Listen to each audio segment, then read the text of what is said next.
જે આપનું નામ ને પરિચય? મનુભાઈ ભૂપતસિંહ પડિયાર, કાનવાડી ગામનો વતની. આજે કઈ બાબતને લઈને વિરોધ પ્રદર્શન કરીને આવેદનપત્ર આપવા આવ્યા છો? રાજકોટનું એક ગુરુકુળ છે, તેમણે અમારા ગામની અંદર સરકારી પડતર 243 વીઘા જ હતું અને સમગ્ર સરકારી પડતર એમના નામે કરાવી, હુકમ કરાવી અને મહેસૂલ ભરવા માટે આવ્યા ત્યારે ગામમાં ખબર પડવાથી અમે ગ્રામ પંચાયતને પણ તારાબંધી કરી છે.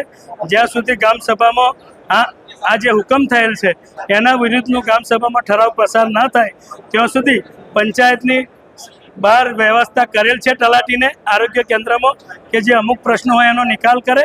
પણ રાજકોટ ગુરુકુળમાંથી જે 38 કરોડનો ચેક ભરવામાં આવશે એ અમારું સમગ્ર ગામ ભરવા દેવાનું નથી અને આ જગ્યા અમે પરત માગવા માટે બંધાયેલ છે, કારણ કે અમારી પાસે આ સિવાય કોઈ જગ્યા છે નહીં.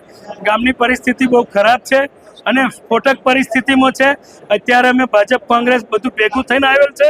હવે પછી ઉગ્ર આંદોલન ના થાય એની અમે આપના મીડિયા દ્વારા સરકારશ્રીને જાણ કરીએ છીએ કે આ ગામમાં ભાજપ કોંગ્રેસ જ્ઞાત જાત રહેલ નથી. અમારે પોતાના અસ્તિત્વનો સવાલ છે, એટલે આ લડાઈ છેલ્લે સુધી અમે લડીશું. અને આ ધાર્મિક સંસ્થા છે, એમણે આજ દિન સુધી એક પણ ગામમાં આટલી એમની સંસ્થાઓ છે એમાં 100 બાળકો મફત ભણાયા હોય એવું ઉદાહરણ બતાવે તો પણ અમે અમારા ગામને કહીશું. અને અમારા ગામમાં પહેલેથી જ ઈશ્વર દાદા વખતથી બાલ મંદિરથી લઈ કોલેજ સુધી મફત શિક્ષણ છે. વાસદ 8 કિલોમીટર છે, આંકલાવ 7 કિલોમીટર છે, બધે કોલેજો આવેલ છે. એટલે ગુરુકુળ માટે 5-10 વીઘા હોય તો બરાબર છે, બાકી 243 વીઘા માટે ગામ તૈયાર નથી.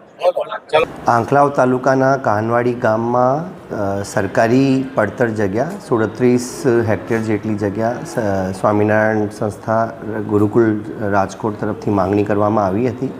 જે માંગણી અન્વયે તમામ જરૂરી કાર્યવાહી કરી સરકારશ્રીમાં દરખાસ્ત સાદર કરવામાં આવી હતી અને સરકારશ્રીના પ્રવર્તમાન નીતિ નિયમો પ્રમાણે સરકારશ્રી દ્વારા આ જગ્યા ફાળવવામાં આવી છે.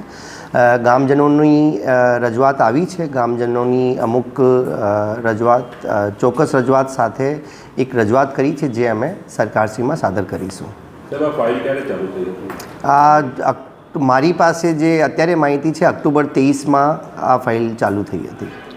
સાહેબ, ગ્રામજનોનો એવો આક્ષેપ છે કે ગામમાં કોઈનું ધ્યાન દોર્યા વગર બારોબાર આ જમીન ફાળવી દેવાય. સરકારી પડતર જગ્યામાં સરકારશ્રીનો પ્રેરોગેટિવ હોય છે, પણ આમાં જે સરકારશ્રીના પ્રવર્તમાન નીતિ નિયમો પ્રમાણે છે આ પ્રમાણે સરકારશ્રીમાં દરખાસ્ત કરવામાં આવી હતી અને જે પ્રિવેલન્ટ રૂલ્સ અને નોટિફિકેશન્સ પ્રમાણે ગવર્મેન્ટ તરફથી આ જગ્યા અલોટ કરવામાં